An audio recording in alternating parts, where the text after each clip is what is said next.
Well, the gong has sounded, and it is officially the Day of Might for 2023. This is, of course, the day we light our red candles and we celebrate sword and sorcery. So here's my candle,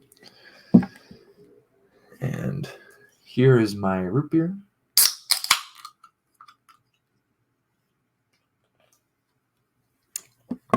Very refreshing.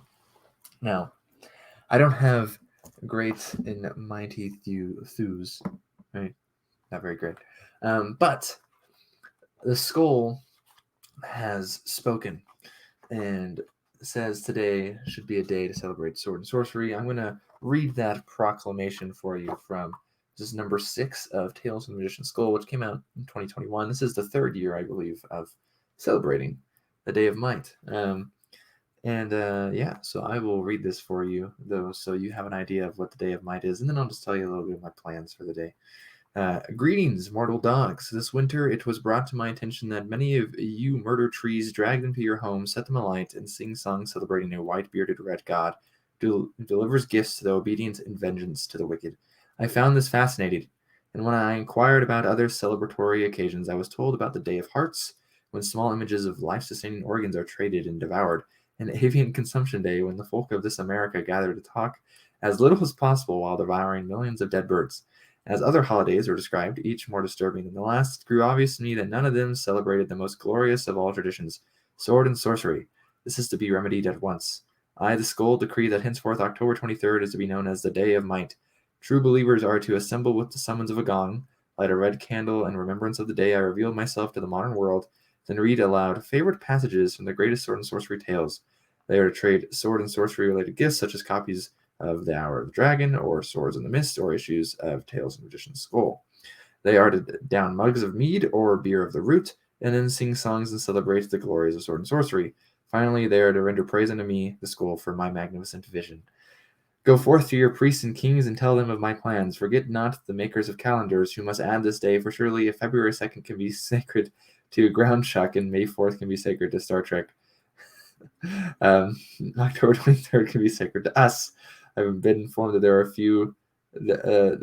few, if any, true peons to sword and sorcery. Those who are minstrels among my readers to work, already stirring music in honor of the greatest of all genres. Do not neglect parts for the trombones and shredding metal guitars. So saith the Skull.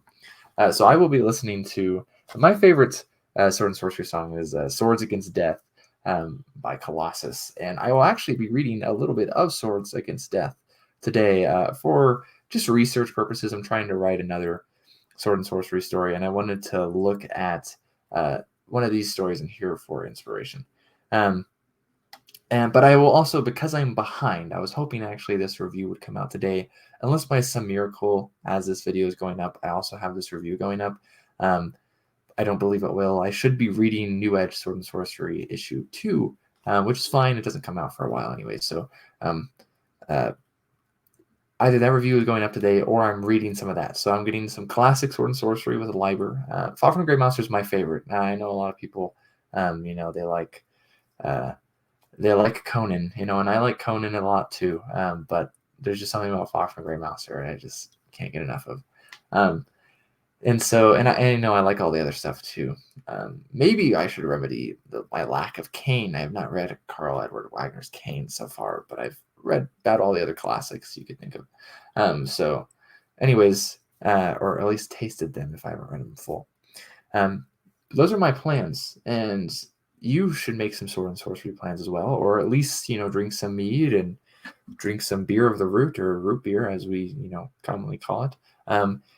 But I can advise you that if you do these things, maybe your thews will get mightier. But you also, I can't promise. I am not a official emissary by any means, but you might avoid immolation by the hands of the skull for a little while longer if you do this. So I mightily recommend it. But otherwise, have a good day.